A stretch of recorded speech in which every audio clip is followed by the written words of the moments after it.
Hello, Bab Pals. Cold Open here.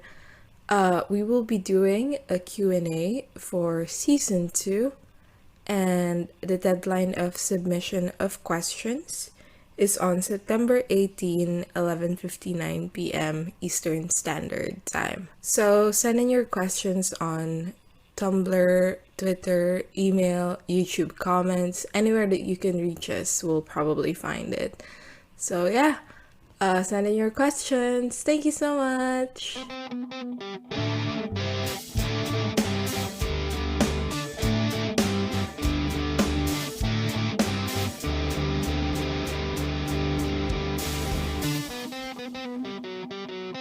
Hello, my name is Gray. And my name is Crystal. And this is Busty Asian Beauties, a supernatural commentary podcast where I, someone who has seen this show several times, And I, someone who only knows the show through social media, discuss every single episode of Supernatural from start to finish. Also, we are both Asian. Both Asian. So for today's episode, we will be discussing Season 2, Episode 19, Folsom Prison Blues, written by John Shivan, directed by Mike Roll. Huh. What did Mike Roll do? Quite a lot. Okay, Mike Roll also directed The Usual Suspects, so he really likes making things police dramas occasionally. Yeah. Oh, and he also directed My Bloody Valentine, which is generally considered a good episode, right? What's My Bloody Valentine? Is it the Siren episode? No, it's the famine episode. Oh, hell yeah, brother. And Appointment in Samara, is that the one where Dean is forced to be deaf for a day? No fucking idea. How do you even know these things? From social media, don't you listen to our intro? So, before going into the episode, Crystal, what did you know about Folsom Prison Blues before watching it? So, this is sort of near where Bad Moon Rising ends with them in jail. So, I knew about the conclusion of the case being that instead of it being a prisoner, it was some terrible nurse who was just murdering people in prison because she felt like it, like she was gonna be the main ghost. And then from gift sets and such on Tumblr, I know that there's some point where Dean's like this ghost is killing innocent people, and Sam's like, yeah, innocent.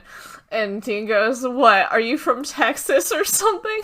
Which is hilarious, because Jared Padalecki and Jensen Ackles are both from Texas. And also that there's, like, parts about how Dean seems to fit in pretty well in prison. And I thought that there would be a bit of the reveal that he went to jail once or something in here. I don't even know if that's canon or if that's Bad Moon Rising canon. So I figured some of that would be in here, but it wasn't. Yeah. So yeah, that's all I knew. Yeah. I mean, that's quite plentiful. I didn't know about the nurse. Like, I didn't even know about that. I just know that this episode, they're intentionally going to jail. And that's it. And Henriksen, too, is gonna be here. Hell yeah, brother. Well, I wrote down in my notes during this episode, I don't think Henriksen is hot anymore. Yeah, I think he's a little bit misogynistic, you guys. Starting to think that this Coptic is not as delicious as it seemed. For real. Okay, so we start with the episode. There's just... The very beginning is just a shot of, like, a bunch of prisoners. Just goofing around during rec time or whatever it's called. And then we go inside the prison. Hold on. Okay, I need some clarifications. Prison it's versus a jail. It's not a prison. But it's a county jail. It's a county jail, yeah. It's just confusing because the name of the episode has prison in it. No, yeah, exactly.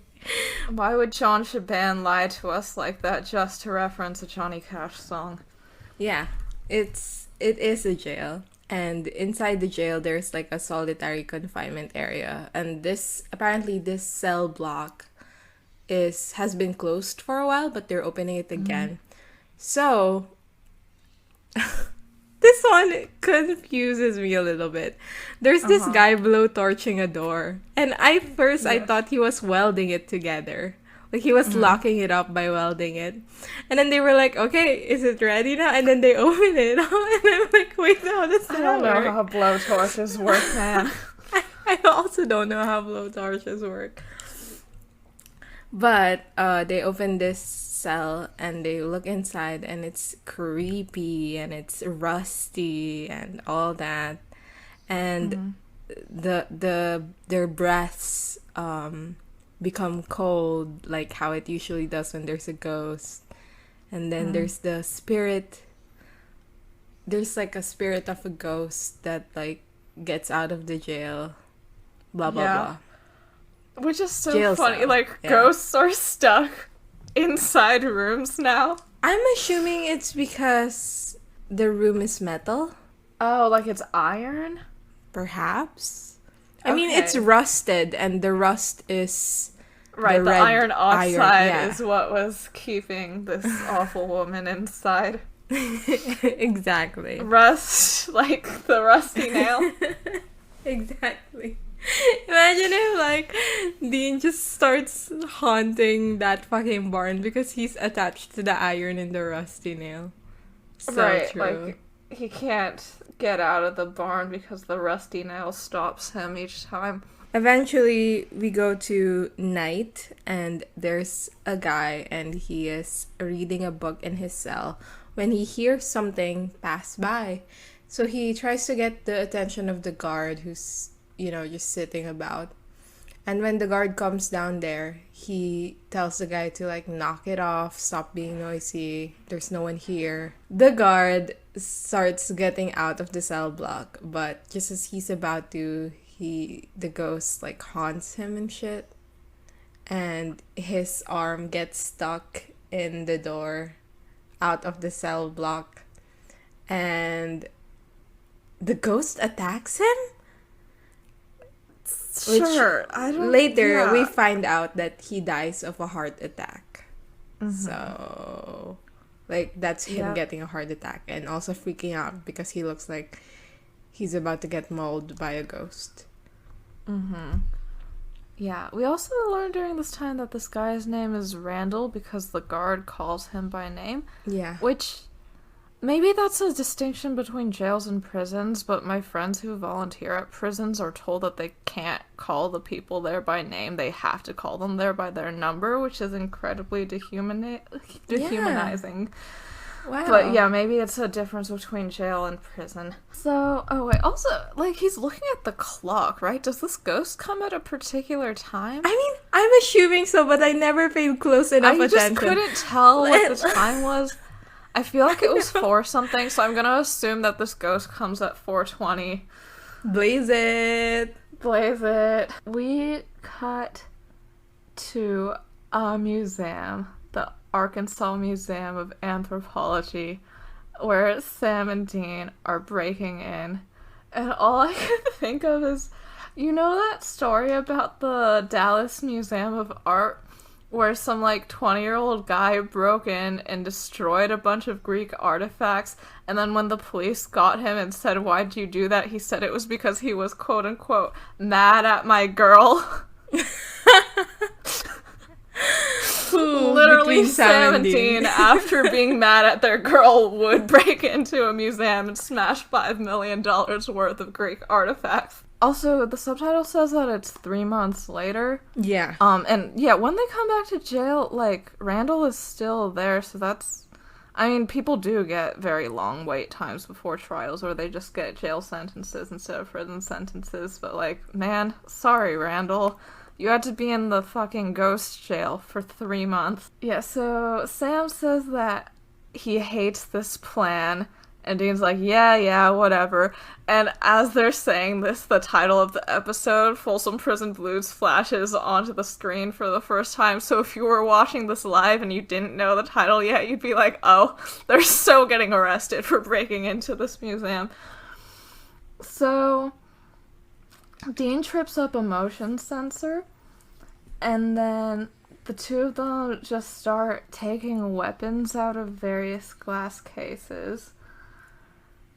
And then Totally non-committally. Like, they're just like looking at it like, man, cool hammer. The artistic integrity of whoever made this weapon is quite known to us as we watch it right now. Right, like they're reading the little plaques. They're being like, huh, that's interesting. It says that the material used in this axe was, like, unusual for the time period. Good for them. They're putting enrichment in their enclosure. So they start leaving, but then they get cornered by a bunch of cops. They try to escape. They can't. So they have to put their hands on their heads. They get down on their knees. And they get arrested. Dean looks okay about it. Sam does not. So we go to jail. And, well, not jail. So we go to a detention center. And or I think it's the police station first. Well, yeah, that's called the detention center, right? No, I don't know. The detention center is like the jail. A jail or a prison is considered a detention. Is that for real? Yeah, I think so. Sorry, I've been playing so much Ace Attorney. I thought like detention center means like prison. No. I thought detention center is like police station. But whatever. They're at the police station. And they're taking mug shots. So Sam looks quite forlorn while taking his mug shots. He's sad about this whole affair. His entire ordeal about, like, I'm gonna go back to law school or whatever is now crushed fully. Because he does have a criminal record now. Did you notice his height? Oh, I did not. What does it say? It's like, I think it's a little bit between 6'4" and 6'5". So he's like 6'4" something. Good for him. Good for him. And then Dean is like 5'2". Correct. Dean is 5'2". Let's just leave it at that. Let's just not say anything else about Dean's height. But we go to Dean, who is, goofing around, like, and I call this one the blue steel, and then he does his blue steel. The true crime girlies who, like, look through mugshots to find prisoners to write to be, like, their fake husbands or whatever are going wild for this right now. They're literally like, OMG, look at this guy, he's so charismatic. The blue steel is just, like, the duck face, but, like, 10 years before it was in fashion. Yeah, I think it's the duck face for men. Literally, like, it's literally for men. And then afterwards, like, he even throws in a, like, who looks better, me or Nick Nolte? And he's, like, being charismatic, and the guard says, like, shut up. Poor Dean. Poor Dean. I will acknowledge your charisma, Dean. Don't worry. Yeah, okay. So, in the when he actually stands, it puts him at 6'3", right? That's a lie, right? Like, that's definitely, like, they totally put Jensen Ackles on a box for this. No, I think what happened is, like, for example, Sam, right? He's, like, reaching 6'5" almost, right? Or is he, Jensen like, fully Ackles 6'5"? is 6'0". Jensen Ackles is 6'0". He wore high heels for this shot. I mean, 2 inches is not that big of a deal. Like, I'm sure, like, many shoes just have 2 inches just 'cause. Right? Right. What are they called? His slut boots? What are people calling his slutty boots? His fruity boots, I think. Were you there when people were buying that shit? Yes, the Carolina loggers, right? I was gonna buy it, but, like, the shipping was so much, and I just didn't want to... Like, the shipping was the same amount as the boots. And, like, come on, dude. Like, I'm not... So I just bought, like, some local boots that I can buy. truly a Supernatural fan. Yep. Jesus. I should. Now that I said that, I'm like, cut it out, cut it out. Like, you can't let people know that you have boots because of Dean Winchester. But I do, and I also have a leather jacket. People can know about the jacket and the Carhartt. And what else do you have? The ring. The ring and the endeavors to get a Zippo. Yeah. I also have a necklace, the Dean necklace. But like, that one I bought that one I bought specifically because I wanted to take a picture with my leather jacket that made me look like a specific photo of Dean. So I bought the amulet. But like, I think I lost it now because I can't find it anymore. Oh. Yeah. Sorry, wow, Dean. Just like Dean, probably. Just like Does Dean, he lose real. It? He throws it away in the trash. And then Sam keeps it. Dean. Sam keeps it. And then when they find God, it glows. It's so real. funny. And then the explanation that they give about like, wait, when Cass was looking for God, the amulet didn't glow, but when God showed up in season 11 and he's Chuck, it glowed. Why is that? And the explanation they gave is that Chuck can turn it on and off. So there's no point. There's absolutely no point whatsoever. Right. Chuck, deadbeat dad, was like, no, Cass is not going to find me. But this guy that I want to fuck, he will see it glow. Exactly. We go to an interrogation room where Dean is still sitting, still like being quite a jolly old guy. And then two guys enter, and one of them is Hendrickson. Hi, but also, come on, dude. But also the way you talk to that one woman is, come on, dude. Right. Also your job in general. Come on, dude. He calls the woman a lady, which I was like, come on, dude. Dean coded for real. Dean coded for real. Him and Dean deserve each other. Sometimes two men hurt all the women in their lives because their true soulmate is each other. Exactly. Yeah, Henderson's here, and Dean asks for a cheeseburger with extra onions, and Henderson is Which is sick of him. Who wants extra onions on a cheeseburger? Do you think he eats raw onions on his cheeseburger and he wants extra? When do you even have time to brush your teeth, Dean? You're sick. I am not gonna comment on that. I don't think I've ever eaten an onion in a cheeseburger even. Like, good. This is why you're a better man than Dean Winchester. And then Henderson says "You think you're funny" line, and Dean replies, "I think I'm adorable." I think I'm adorable. So true. Clicky AMV. Literally so true. I can't believe they took a scene from the Clicky AMV and put it in actual Supernatural, but you know, Clicky AMV deserves it. Hendrickson says like, "Oh, it's a pleasure to finally meet you in person, Dean." And then this is when Dean realizes that, oh, this guy is the guy from Milwaukee, Agent Hendrickson. They start listing his crimes, mail fraud, which I thought it was so funny that they start with that. Mail fraud is what transphobes call transitioning for trans masks.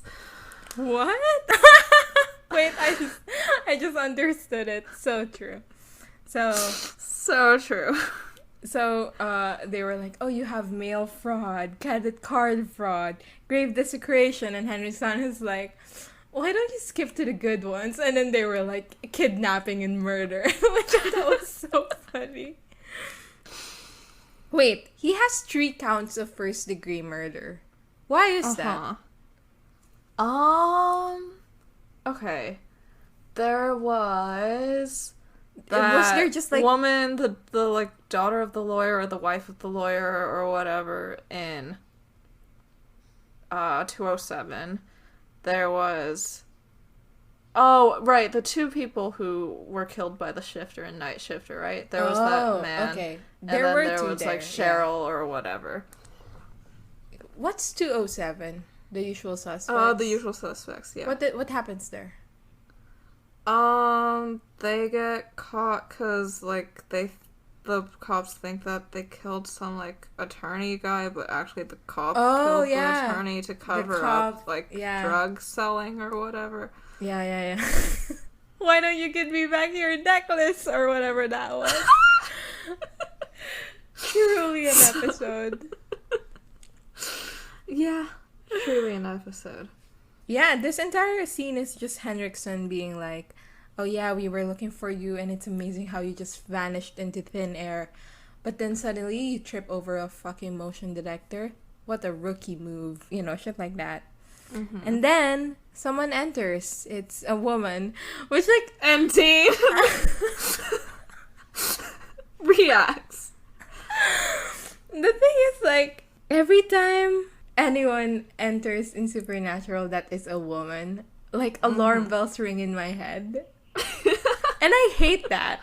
I hate that because, like I already know that they're going to, like, you know, like like whenever there's a woman in Supernatural, I feel like they have to acknowledge that, like, oh, it's a woman. You know what I mean? Yeah. And they actually don't do it that heavily this episode, except for the scenes with Mara and Henriksen, where he's obviously, like, where he calls her lady and such. Yeah. But, yeah, like, it annoys me personally that I have grown to have that reaction. Right. It's like, oh, when there's a woman in Supernatural, it's because it's, you know, it's just... Mm-hmm. I don't know if maybe that's something wrong with me, but I choose to believe it's something wrong with the way they portray women in this show. I think it's something wrong with the way they portray women, because as soon as she comes in, Dean sort of, like, shoots her a smile and, like, lets his gaze linger a bit, and I'm like, oh no. Yeah, anyway, this is their public defender, Mara Daniels. She's very assertive. Like, she tells Henriksen, like, oh, you should go now. You're done here. You're done talking to my client, and I want to talk to them privately. And so she does. And while she's telling Sam and Dean the details of when their trial is gonna be and such, and how they're not getting any bail and stuff, Sam and Dean start, like, trying to clarify, like, okay, so we're staying at this jail.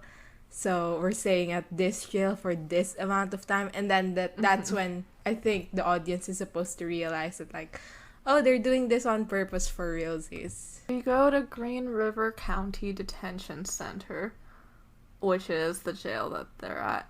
And it's supposed to be in Arkansas, but I don't even know if there's a Green River County in Arkansas. I think there's just a Green County.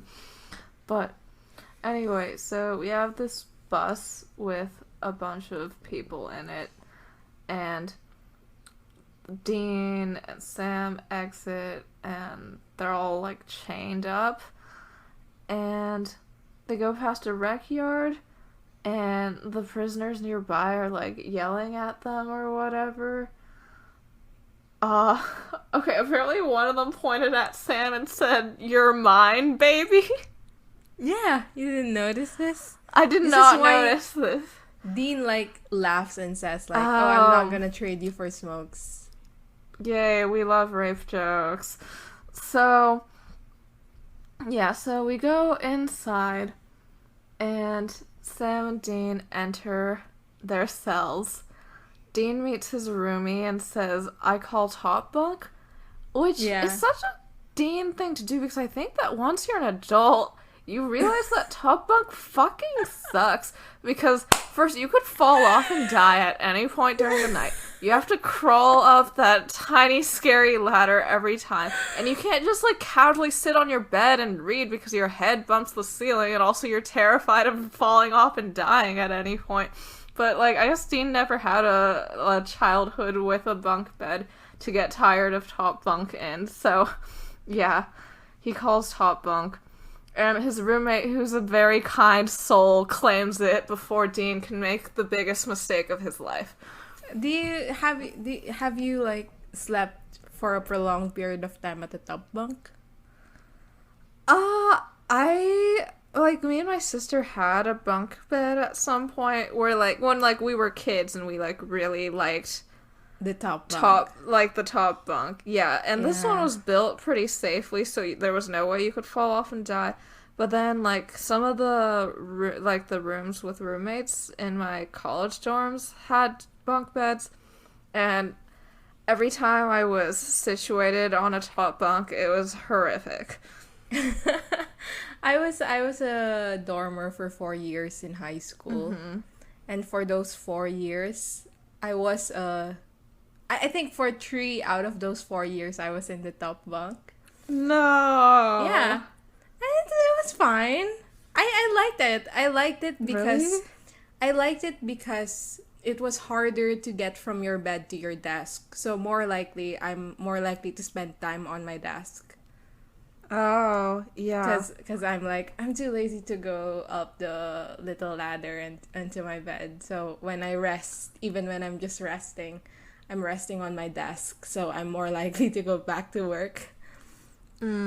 Also, maybe I'll cut this off. Like, I've had an experience where I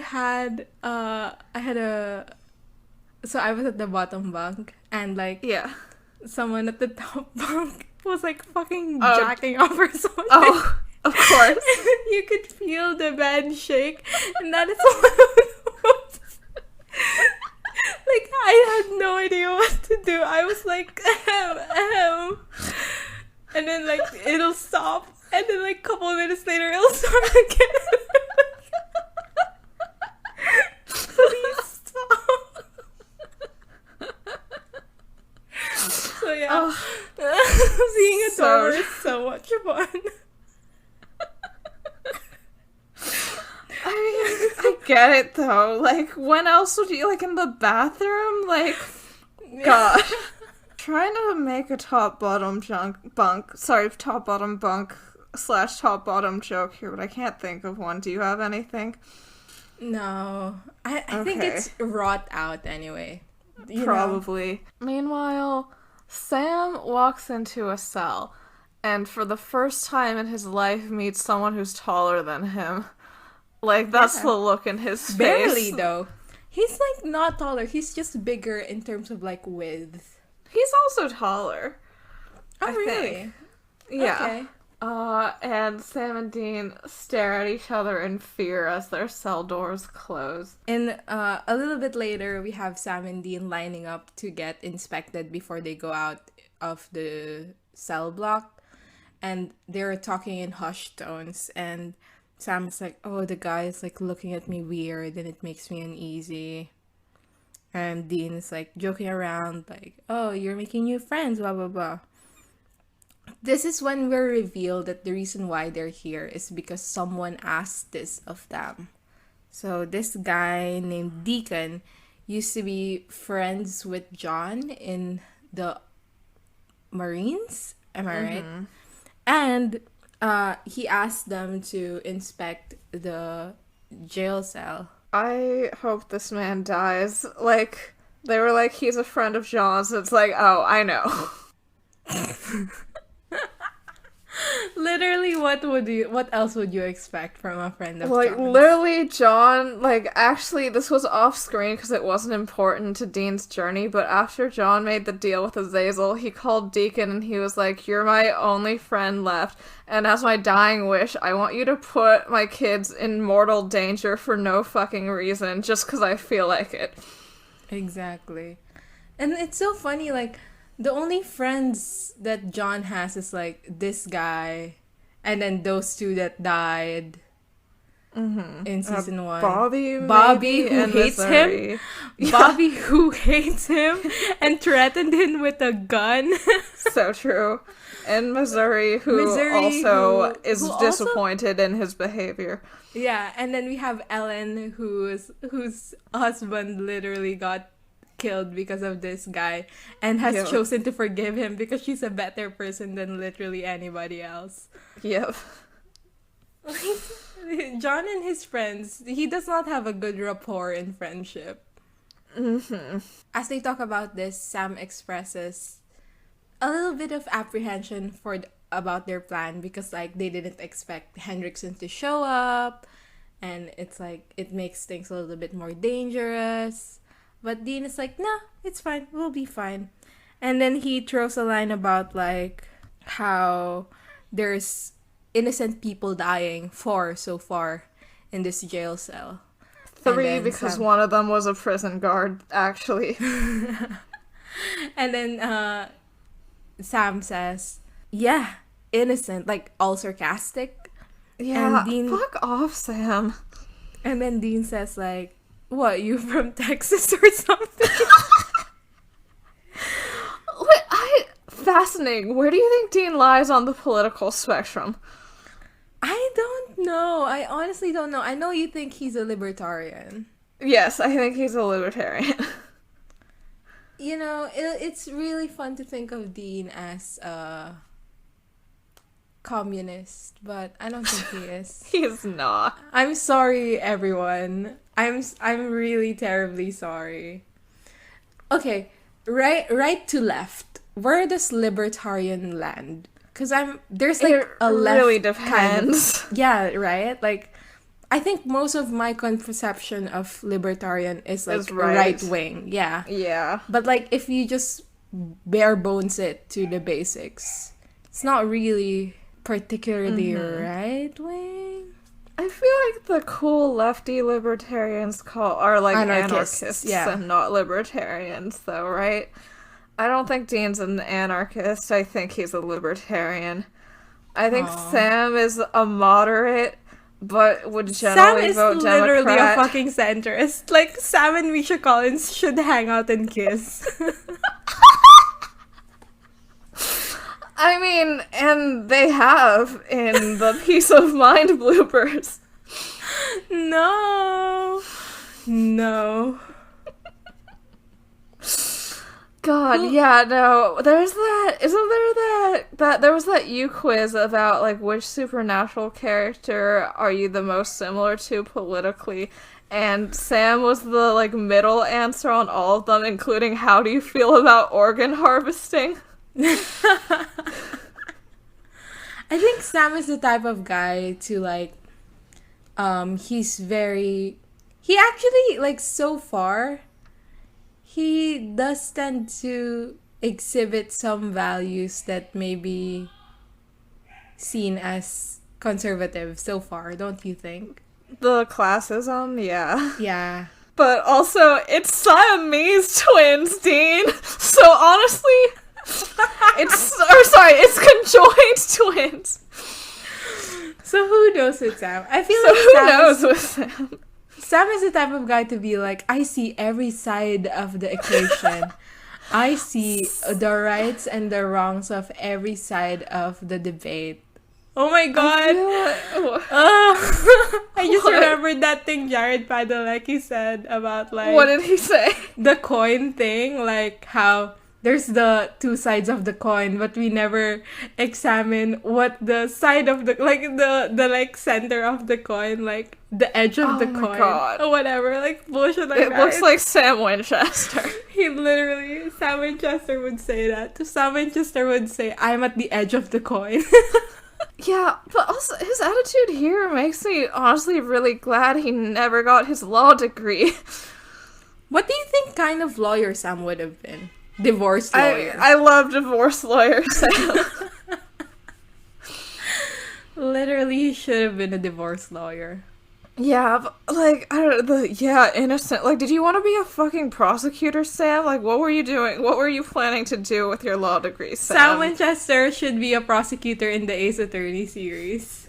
That's my hot take. In AA7, their prosecutor should be named Samuel... Wham! Sinchester. Literally, he should be...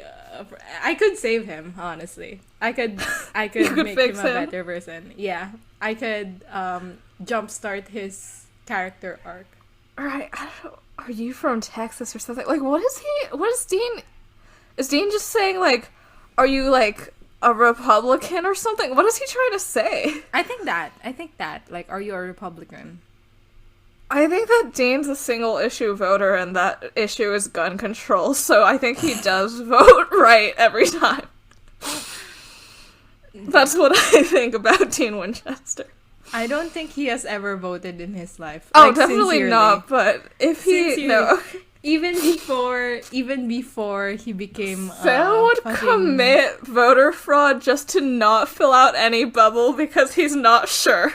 He would turn in a blank ballot and risk going to jail for it. Anyway, he says, like, these people don't deserve to die, and we will go where the job takes us, etc. Dean also says, we may not be saints, but we're loyal and we pay our debts. Now that means something to me, and it ought to you.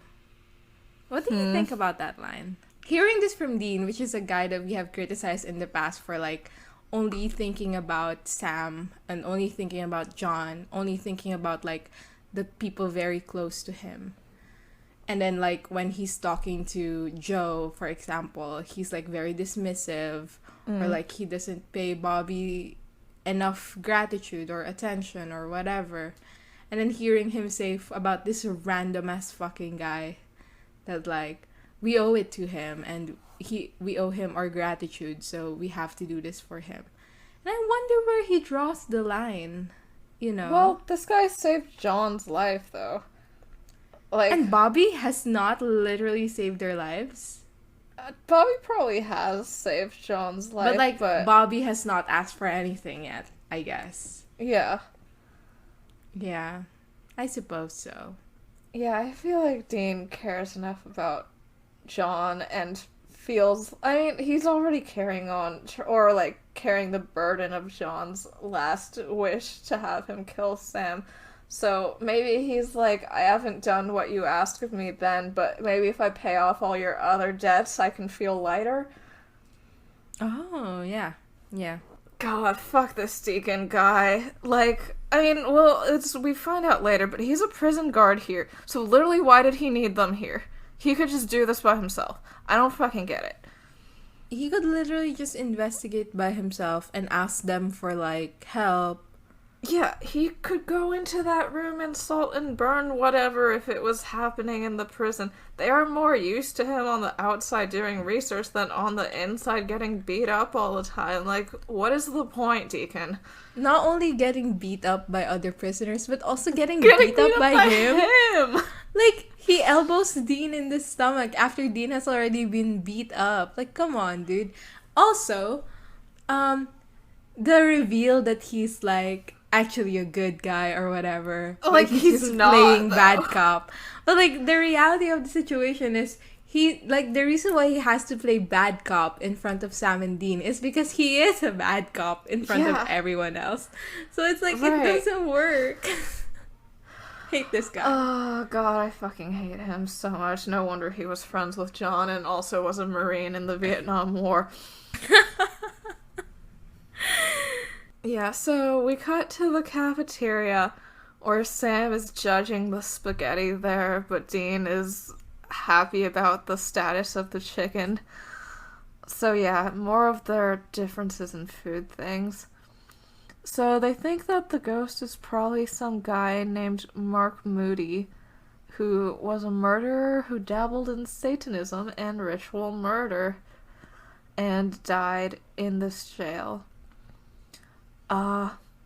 And Dean says he's pretty sure that it's him, and Sam doesn't love those odds, but Dean says he's really pretty sure.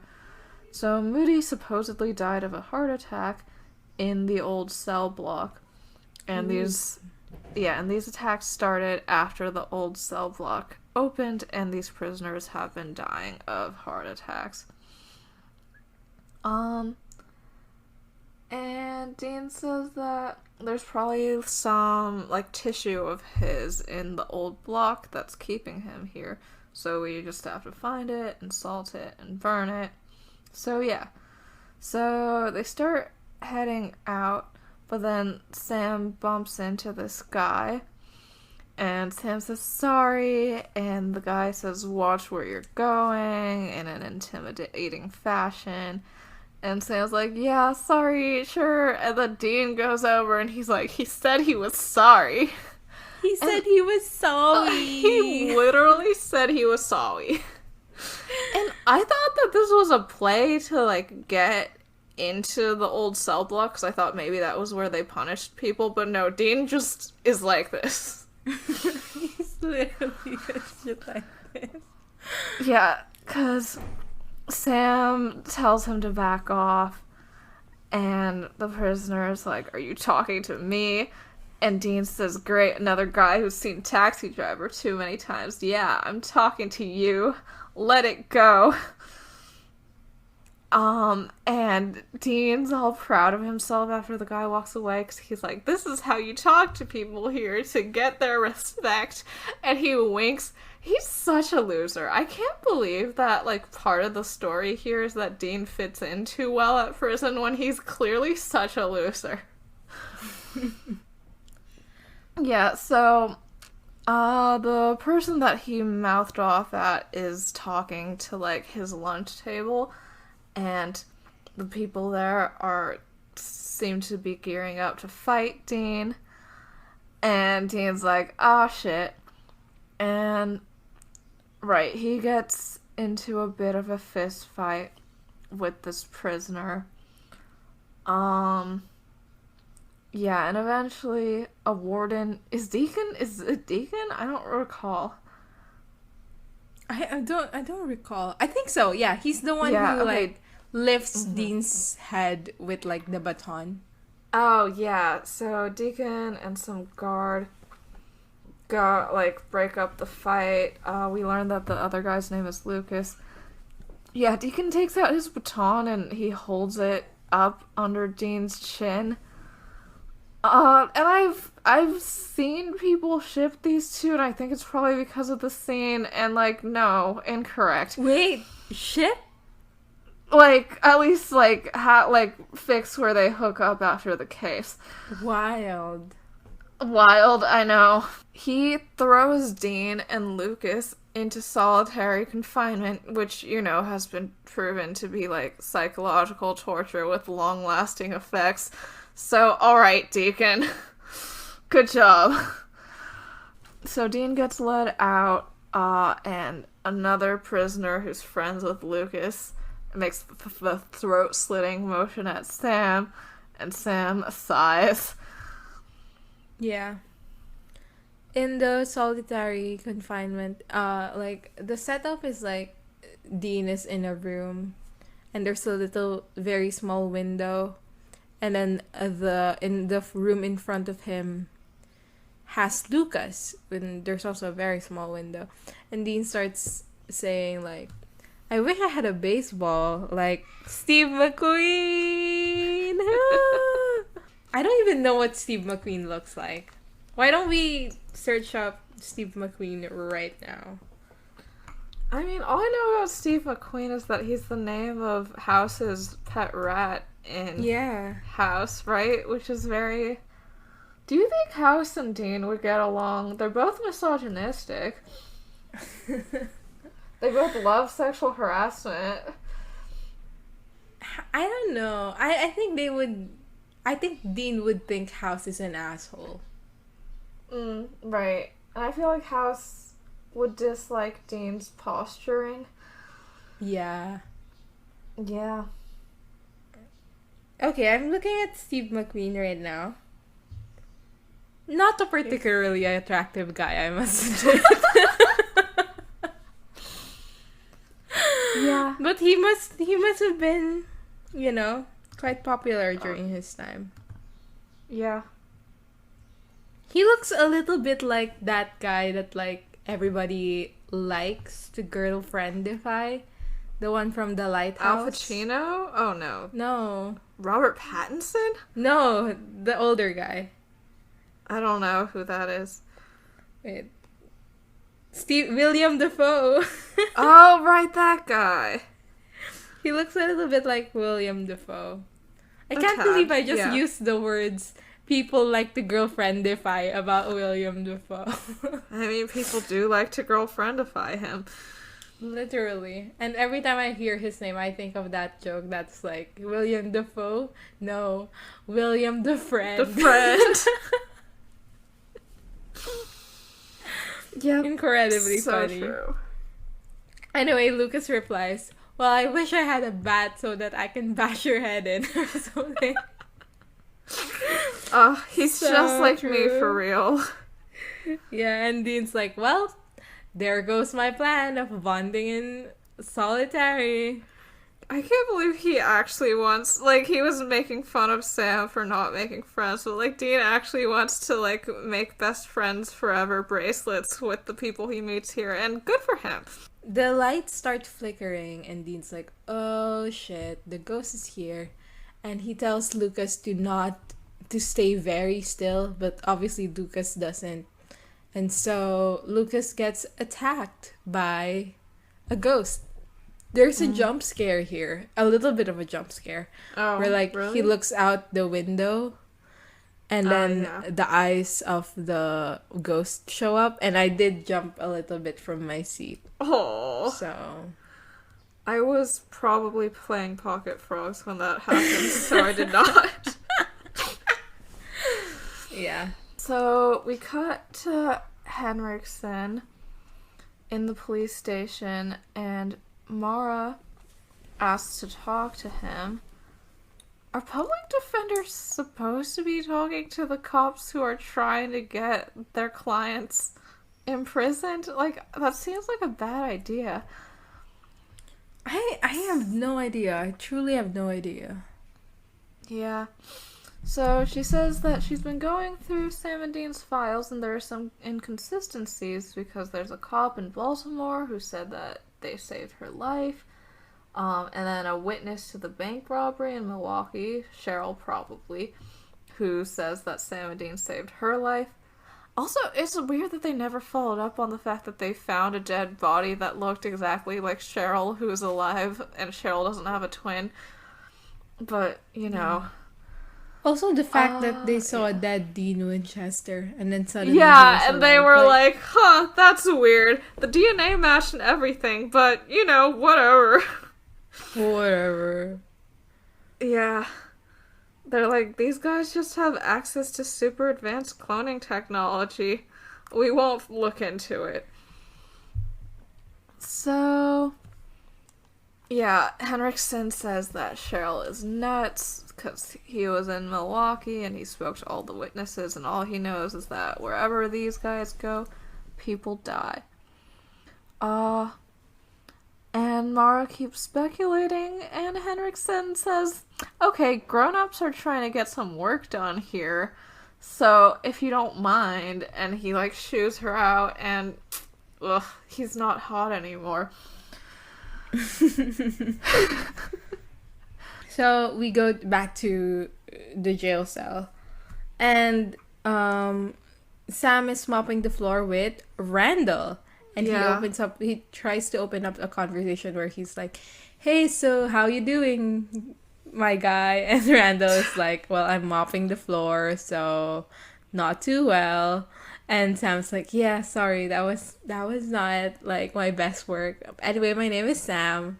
What's your name? And Randall's like, oh yeah, I'm Randall. And Sam's like, oh my god, you're the guy who was in that jail cell block when the guard died. Like, what happened? And then Randall said, like, they said the stress of the job got to him. Because, I mean, I guess because he had a heart attack. So, like, the implication is he died of, like, stress or something.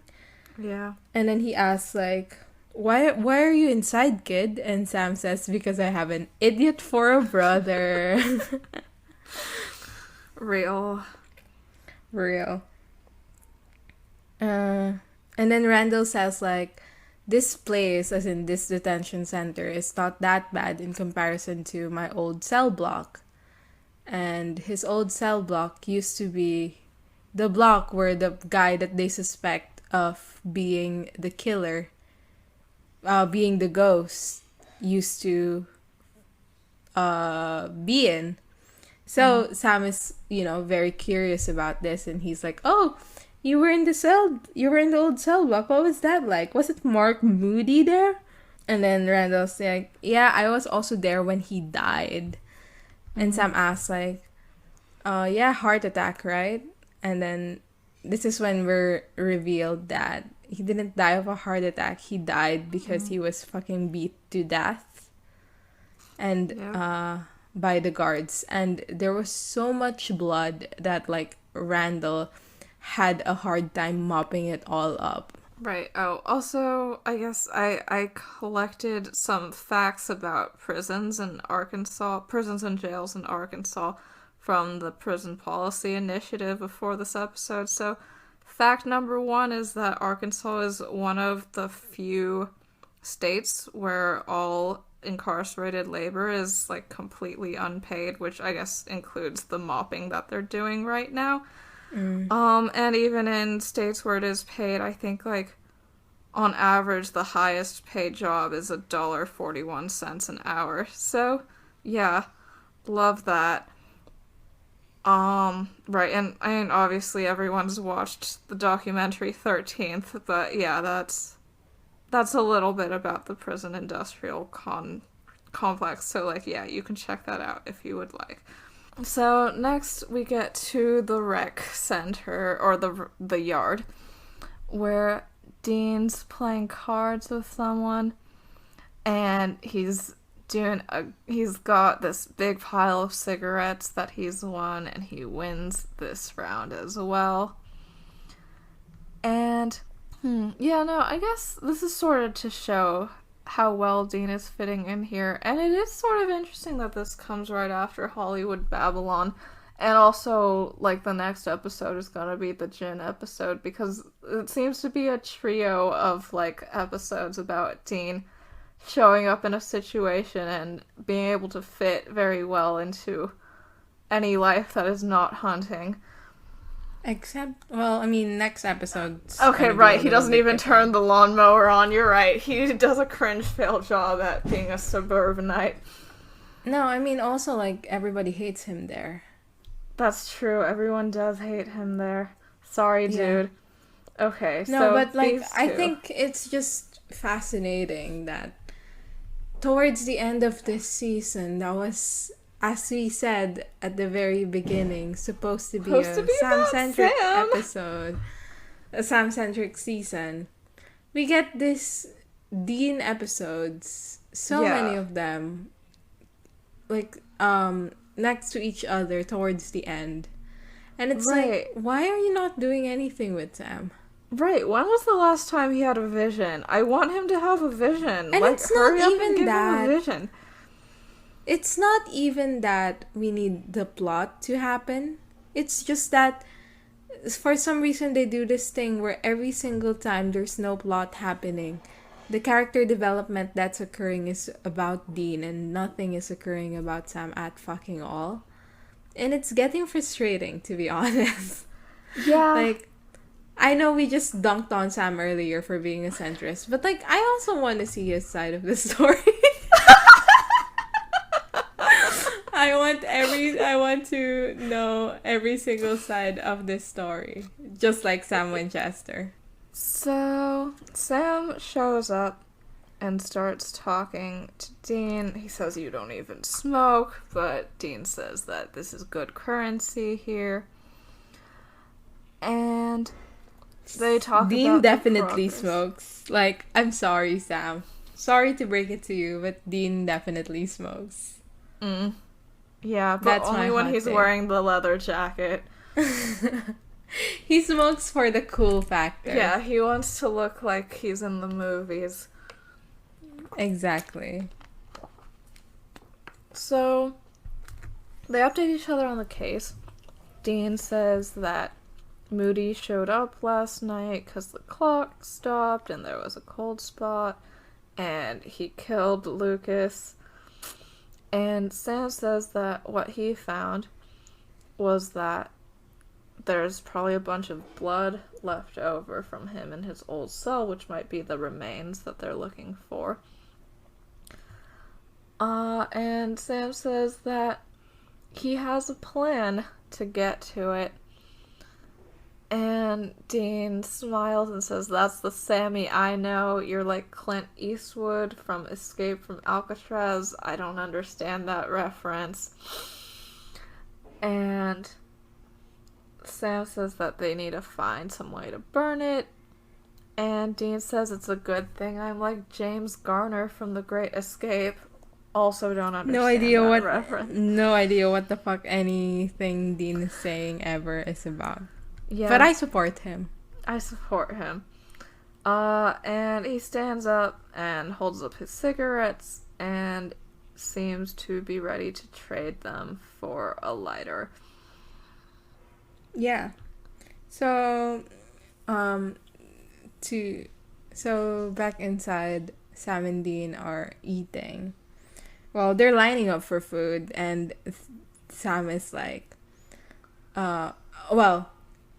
okay, back inside, Sam and Dean are lining up for food, and Dean is like, "Oh, are you sure about this?" And Sam says, "Yeah, pretty sure."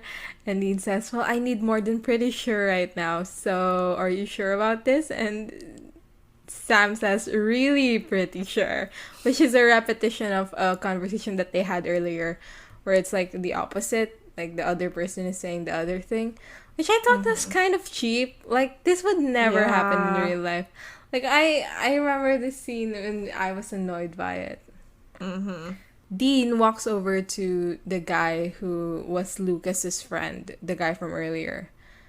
And he sits at the table and starts telling this guy, like, "Oh, why are you so big? Is it like a thyroid problem, or is it like self-esteem fat issues?" phobia in order to kill a ghost. He apologizes for it, and his dick is 10 inches drawing. It's fine.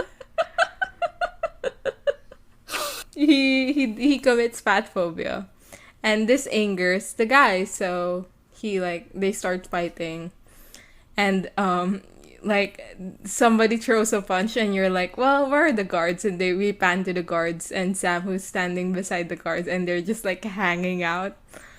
And punches get thrown, blah blah blah. And the guards finally try to intervene, but one of them gets thrown, etc., etc. Obviously they're having a hard time fighting this big guy. But while all this is happening, Sam is sneaking into the kitchen, and he takes a salt, what's this? Shaker? A salt shaker, and he crawls into a vent. He literally vents just like in Among Us. So true. Anyway, Dean is talking to the warden, who's currently holding him up. And the warden is like, "If we waited any longer, you'd be dead." And Dean's like, "You waited long enough." And the warden guts him, like elbows him in the gut. And the warden is like, I do yourself a favor and shut up." And then later on we discovered that this guy is playing bad cop, but this is just how he is. Yeah, this is how he is. Ugh.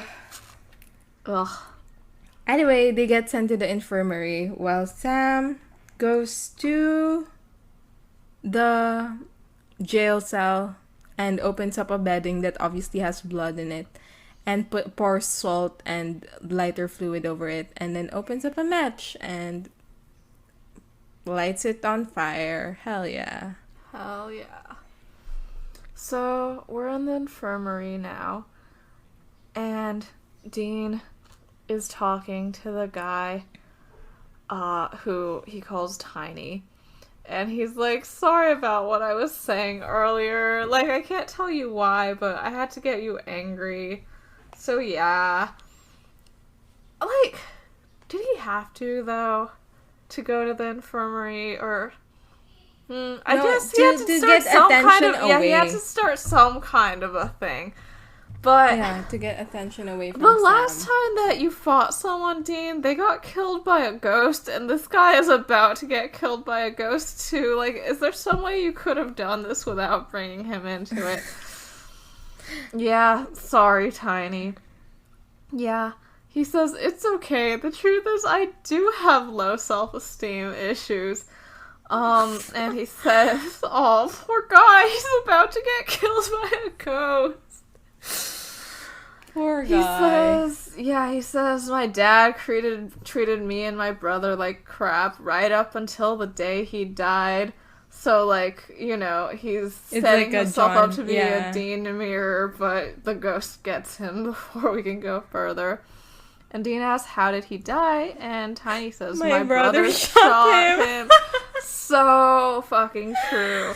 Especially because that is how John could have died in the season 1 finale. Yeah, because, like, Sam just stopped himself, but he could have died because Sam shot him. And Dean was like, okay, oh, all right. Yep. That sure is a story that you're telling me. Right, so suddenly Dean turns and he sees this ghost woman who looks like a nurse, and he goes, ah, fucking shit, and he tries to find something to fight the ghost off, and the ghost walks through at him. There's a salt shaker on a tray in Dean's room somehow. Maybe it came with his meal or something. Yeah. So as the ghost comes closer and then starts trying to give Dean a heart attack, Dean finally flings some salt at her and she disappears. And then we hear over in Tiny's room a lot of screams, and he has been heart attacked by this ghost. Sorry, Tiny. Sorry, Tiny. You were good while you lasted. Yeah. Back to Sam and Dean. They're like, oh no, is it not Moody? What are we gonna do now? And then this entire episode, Sam is so annoying. Yeah. There's one scene where he's not annoying, which is when he was mopping the floor with Randall. I thought he was very cute there. The rest of this episode, annoying as fuck. And in the scene, he's like at some point, Dean is like, I don't know, man, I guess. And Sam is like, you know what, Dean? At this point, I don't know, it's working for me. He says it like that as well. He's so annoying. See, I thought we were done. I called Deacon. It's happening. We're getting out tonight. And Dean is like, well, we can't just leave these people here dying. Like, we have to do something. Yeah. We have to do some quick research. And Sam is like, well, obviously we're inside a detention center. Like, we can't do quick research. I mean, Sam's right. Like, Deacon should have handled this by himself from the get-go. Yeah. Sam is right. He's just annoying as hell also. But he is right. Anyway, we cut to Sam and Dean talking to Randall. And they're bribing him with cigarettes. And he tells them that there was a nurse here who there were rumors that she was killing patients because they would come in for a cold and then they'd come out in a body bag. And there's a line that Randall says. Story was Glockner, who is the nurse, headed out for cons and she did this Charles Bronson thing with a hypodermic. Are you familiar with that? No.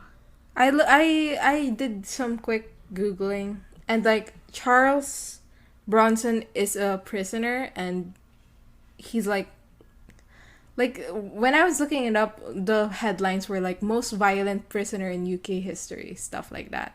Okay. And like a hypodermic, as in like an injection, right? Mm-hmm. That they're referencing here is like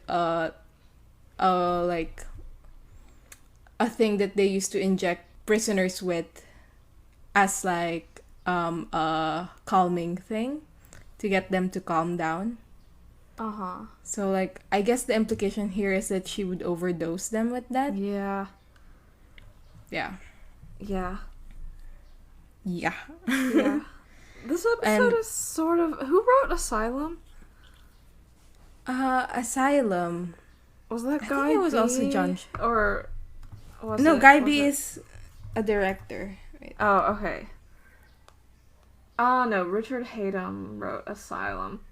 But yeah, I feel like the case is quite similar there, where it's like you're in a carceral institution that has a lot of systemic issues, and you think it was one of the people there who, like, are unfairly characterized as violent, who's the ghost, but then it turns out that it's actually someone who's working for the system and such, and abused the people there. So yeah, I guess I'm willing to give Supernatural a single nod about that.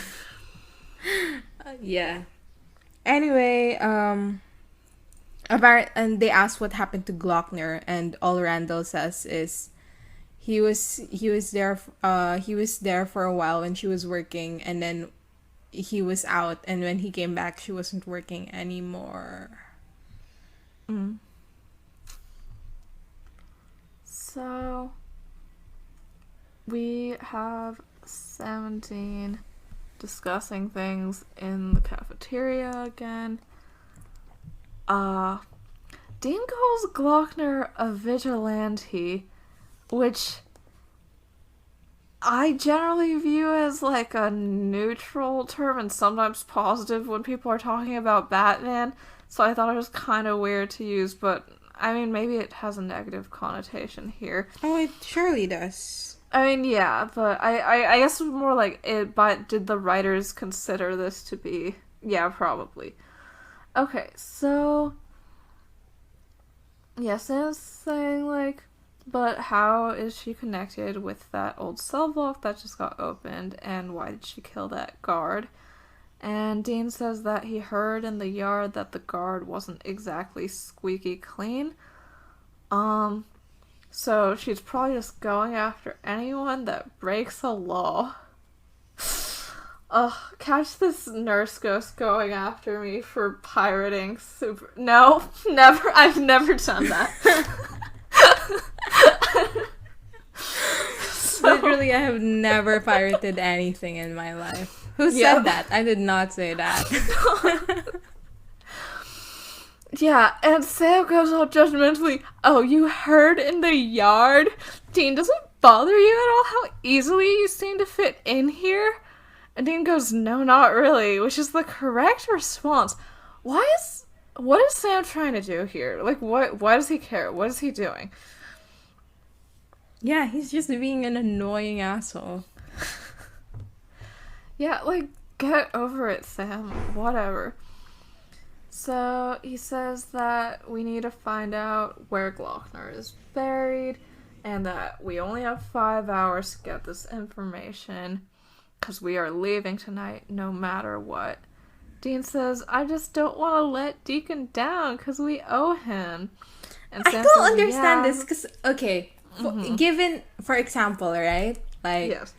they find out that this woman is buried somewhere. Yeah. It's even easier for them to get the details of where the woman is buried once they get out. Like, Right. it's fine. If we're assuming that she was cremated and something's tying her into the cell block, they have direct access to the cell block through Deacon. Like, it's also fine. Right. Like they can just tell him to go in and burn some stuff. Yeah, and it's He's just, allowed like, to, because he's the fucking warden. The whole conflict of this episode feels so pointless. Like, it's just, it doesn't make sense. And it annoys me because the logic doesn't flow, so it's very hard to suspend your disbelief, you know? Yeah. Yeah. Sam says, yeah, but we don't owe him our lives, Dean. Exactly. Yeah, you You don't. you barely owe him anything. You don't owe him anything. What he did was he kept John alive for a longer amount of time, which I say is like a minus for society. So, honestly. Though I guess if he saved his life in the Marines, he needed to keep John alive so that Sam and Dean would be could alive. be conceived. Yeah. Which, I would also say is a minus for society, so... Exactly. Yeah, and Dean starts leaving, and he says, like, I'm gonna go talk to our lawyer. And we cut to a phone call, which is where we get to my second fact about Arkansas jails, which is that a 15-minute phone call costs $14 to $25. And yes, again, you get paid $0 for doing labor there, so love that. And this includes phone calls to, like, public defenders, so, like, while you're in jail trying to prepare your case, you do not have legal access unless you have outside sources of money. This is not a phone call, though. This is just they're talking in their Yeah, it's cell. it's just a visitation, that is true. Yeah. But there is a phone involved, so... Yeah. Yeah. So Mara, the defense attorney, is kind of surprised that Dean is asking her for these kinds of details, which is, the nurse, what happened to her, and where she's buried. And she asks, like, do you have any idea what kind of trouble you're in here for? And Dean is like, well, I have a vague notion. And Dean insists that, like, if you want to help me, this is how you're gonna help me. And I wish I could explain to you why, but I can't. I'm just gonna have to ask you to trust me. And Mara says, why should I? Henriksen says you're a monster. And Dean Which says... seems like a very bad attitude for your public defender to be having. What? You're a monster and I don't trust you? Like, how's she gonna defend him in court on that? Yeah, well... Eventually Dean says, like, well, if you think I'm a monster, I'm telling you now that that's not who I am. Besides, you're a public defender. You should know. Just by looking at someone whether they're innocent or not. Which is the stupidest thing I have ever heard. But the trick works. He says, look me in the eye and tell me. Look me in my long Am I guilty? eyelashes. Look at me through my beautiful, voluptuous eyelashes. And tell me if you think I'm guilty. Look at my perfect facial bone structure and tell me, could a man with cheekbones this beautiful actually murder someone? Don't know. You know the myth of, like, I don't know how to pronounce it, Frine or Freen or whatever. Or I don't even know if it's a myth. I think it's like a likely inaccurately reported Greek history thing. But basically there was, like, this woman who was convicted, or she was accused of some kind of crime in, like, ancient Greece.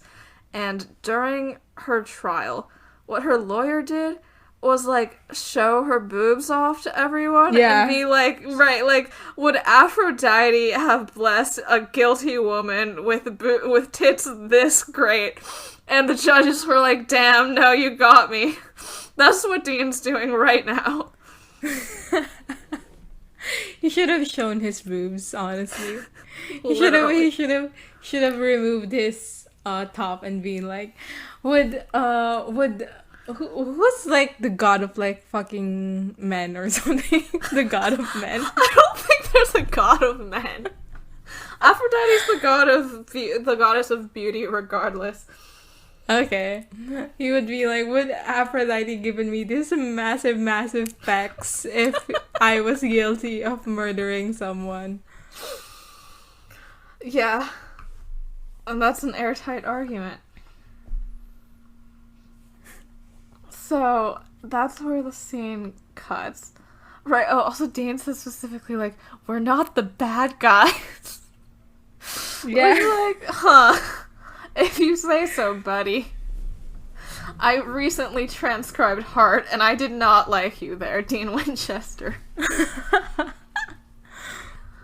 So, we have the yard again, and Sam asked Dean how it went, and apparently Mara didn't really agree to research the nurse for them, despite looking at his beautiful eyelashes, I guess because he didn't take his shirt off.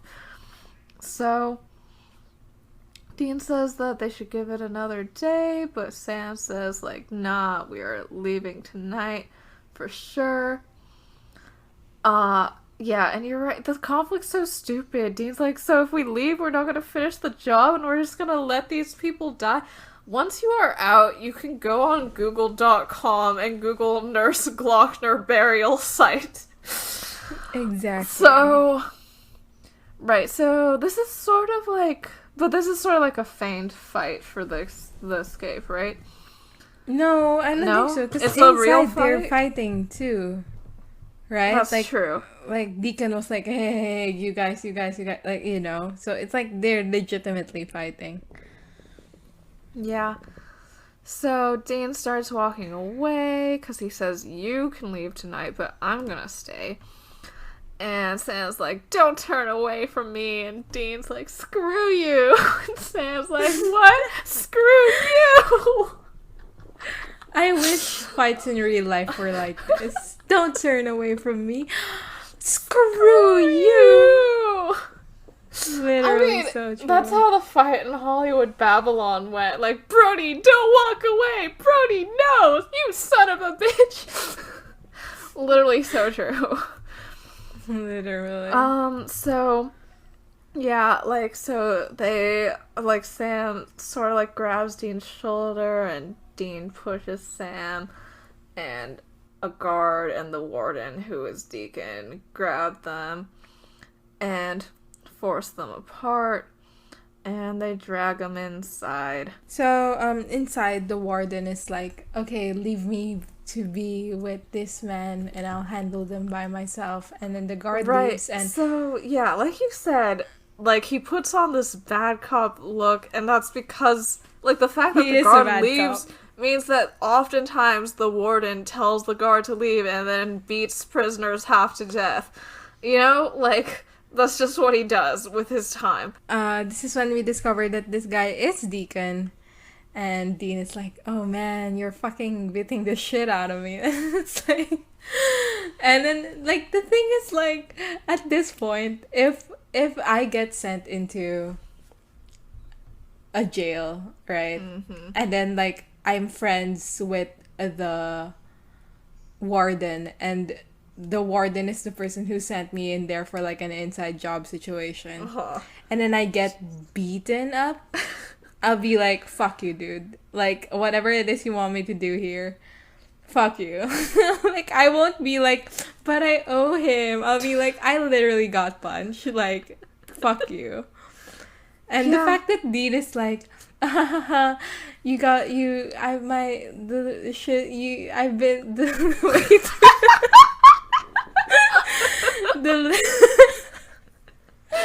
So true. Literally, Dean was like, the living shit has been beaten out of me. Haha, isn't that so funny, my guy? Anyway, what do you want me to do? Like, I just think he's like such a fucking pushover for this. Yeah. I guess just he's John's friend, so it's okay. I don't know what is going on here. It needs to stop. Also, again, why? I still don't get why Deacon needed Sam and Dean here. Yeah, whatever. Who cares? Like, literally, he knows about the supernatural, clearly, because he called them in. So why did they need to be here in a position where they can't investigate or anything? Yeah, I don't know. Anyway, Deacon asks if the hunting is over, and Sam and Dean are like, no, it's not Moody. But we think it's the nurse here, but we're still shy on the intel.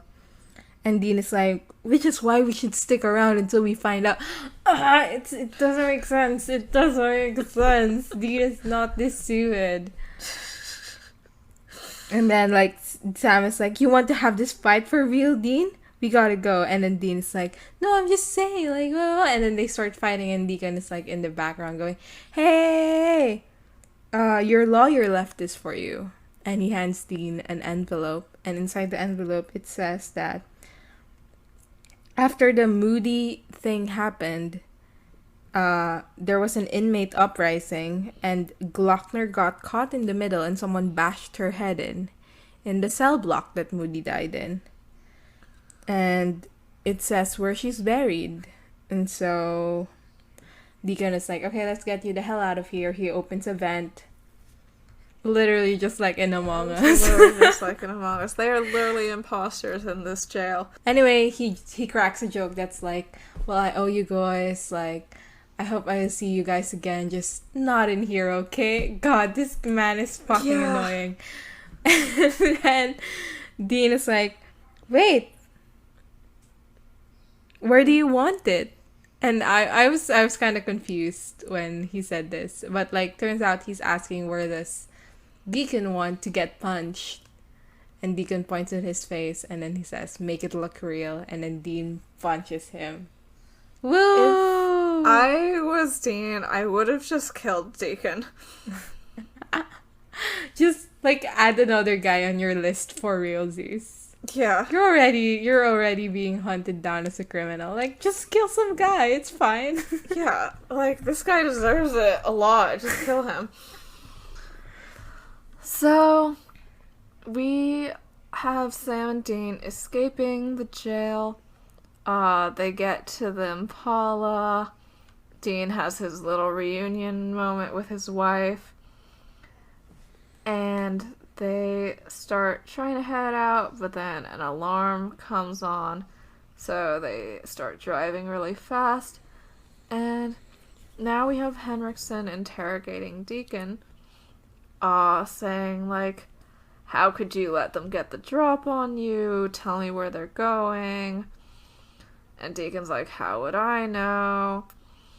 And after some more questioning, he reveals that during the visiting hours, their lawyer showed up. So now we're to Henriksen questioning Mara Daniels, and he keeps asking what they talked about, and Mara was like, this is a private conversation between me and my client, 'cause, you know, attorney-client privilege and stuff.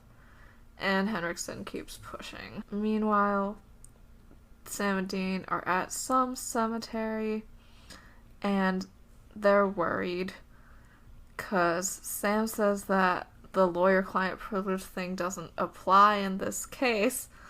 So I guess he learned something during his pre-law major. So true. So Henriksen is saying during the interrogation to Mara that if she doesn't open up, she's gonna be put down as aiding and abetting. And so Henriksen says, you don't think that I can? You think this is some kind of game, lady? Ugh. Alright, buddy. He says, I'm the last person on planet Earth you want to screw with. Alright. So she eventually says, like, okay, he wanted me to do some research on this prison nurse that died in 1976 and wanted to know where she was buried.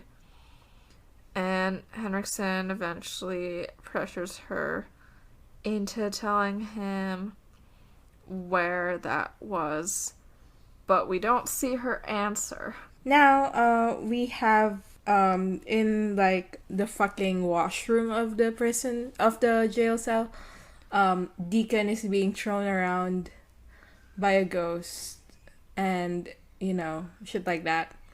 And Sam and Dean are in the cemetery and they're burning the corpse. Meanwhile, the FBI are also in the cemetery looking for Sam and Dean. However, as Henriksen goes through the cemetery, there's nobody there.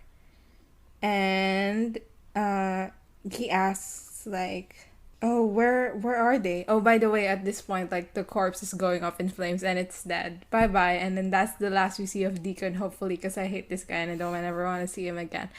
But Henriksen is like, oh, where are they? She did say it's this cemetery, right? And the guy he's talking to was like, yeah, Mountainside Cemetery. And then Dun dun dun. as Sam and Dean walk out from the burning corpse, we see that they're in Green Valley Cemetery. Hell Mara yeah. saved their asses. Thank you, So, Mara. Yeah. The last shot of the scene. No, we have Hendrickson like looking into the distance and smiling a little bit, like in distress, smiling.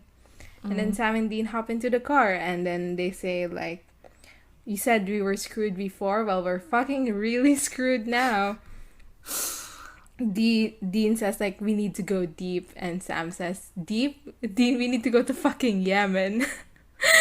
And then Dean says, "Oh, I'm not ready. I'm not sure I'm ready to go that deep." And then they hop into the car, and then the Yeah. episode ends. Also, there's like a music cue that starts sometime during this, right? It's apparently, but according to TuneFind, the song is "Rooster" by Alice in Chains. I didn't notice it. Oh, I didn't really? I didn't really care much for the music this episode. I thought it was effective enough. It wasn't super memorable, but it worked. This episode sucks. Yeah. I hate it. Yeah, I'll give it a 0 out of 10 on IMDb. So true. It doesn't make sense. That's my main problem. It doesn't make sense. And it's so like, is trite a word? Trite? Yeah. Trite. Yeah. What does it TRITE. mean? I don't know. Overuse and consequently of little import, lacking originality or freshness. Yeah, I can call it trite. It's quite trite. And it's like, oh, come on. Oh, whatever. You, what did you think about this episode? I mean, while watching it, I was like, okay, this is fine. But as soon as the Deacon reveal happened, then I was like, what the fuck was the point of any of this? I hate everything. Also, And- I'm so annoyed by the... Sorry. By the Dean I'm so annoyed centrism. by the...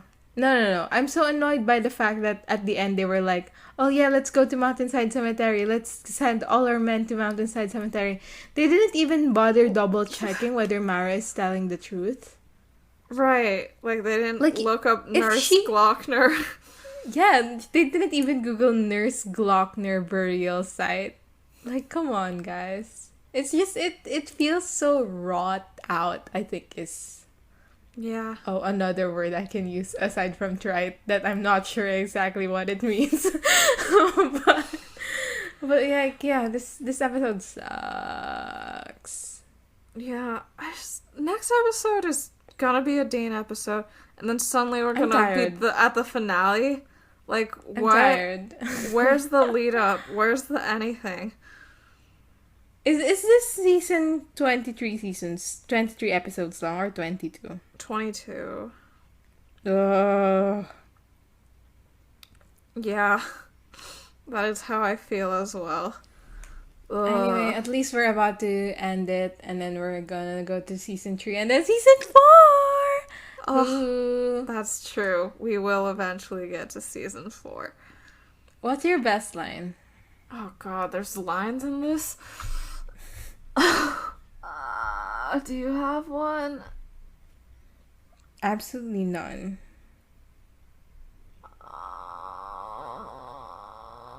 Well, I think my worst line is Randall's. No, not Randall. Is Deacon's line about like, I'm just trying to make it look real. Like, fuck you, dude. Fuck off. Yeah, he's annoying. Okay, honestly, there are no good lines in this episode, but I'm gonna go with... I think you skipped over this one, but I did laugh a little when Henriksen tells Dean, like, we near went nuts trying to find you.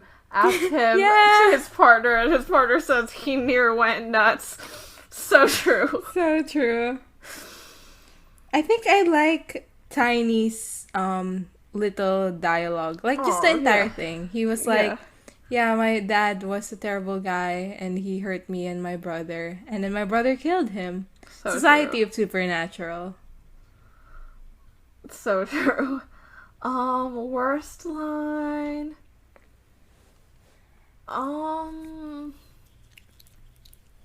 I don't. Everything is so annoying. When Dean says we're not the bad guys, I'm gonna go with that. I laughed so much. Yeah. How about IMDb rating? Where are we at IMDb wise? Huh. Interesting. I don't know. Like,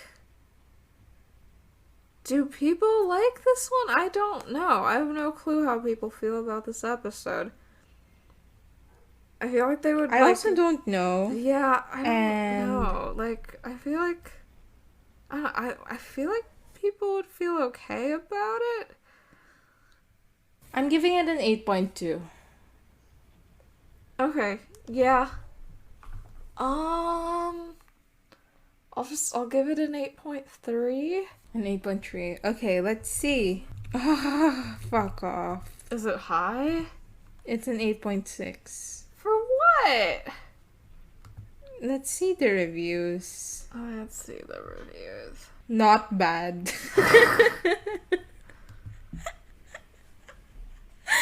This review is literally entitled Not Bad. It is bad though. Yeah. Okay, this one says it's a stupid plan. Yeah. So true. it is. Dean is adorable. Okay, I would say though, they're right. Dean is adorable this episode. He is quite attractive in the orange. Good for him. Sam? What? I don't know. What? Nothing. What, Crystal? Nothing. I support you. So that's what I have to say about Dean. I would say about Sam, he is annoying, but when we see his face, I forgive him a little bit for being annoying because he also looks quite good in orange. So that's my hot take. Cool. Good for you. Every time I see anyone in orange, I think about that line in Having a Coke with You. Uh-huh. You know? The one that's like, because in your orange shirt, you look like a better, happier Saint Sebastian. Aw. She's sweet. Totally unrelated to this episode. None of them look as good as Saint Sebastian. But... Right. One person in here is really upset about the violation of attorney-client privilege and how that PD would totally be disbarred and no court in the land would ever convict based off of that evidence. Good for them. So true. Great idea. Poor execution. This is so true. Why did they need to go inside the prison in the first place? They have a man inside who's got access to everything. They can do their research from the outside as usual. Call him and he can do whatever he needs done inside. Literally. This one, okay, it says, okay, we buy it. They need to get locked up, fine. But this person should start a podcast because they just articulated everything that I wanted to say, but so much better. Like, literally, like what I said earlier, like, why do they need to stay in prison while this woman is buried outside? Like, it just doesn't make sense. Also, this person says, the fake fine is fine and all, but it makes absolutely no sense to pick a fake fight over something real. It's just a cheap way to make a little plot twist, and it comes off dumb. Yeah, so true. The bad overshadows the good. So true. Yep. It definitely does. Yeah. Well, with that, let's end on a negative note. That's it for this episode of Busty Asian Beauties. Next week, we have season 2, episode 20, Dream... No, it's not Dream a Little Movie. What is and what should never be. Leave us a rating or a review wherever you get your podcasts. Follow us on social media. We are on Twitter at twitter.com/beautiespodcast and on Tumblr at bustyasianbeautiespod.tumblr.com. Our official tag is BABPOD, BABPOD, and thank you to everyone who's donated to our Ko-fi at ko-fi.com/bustyasianbeautiespod.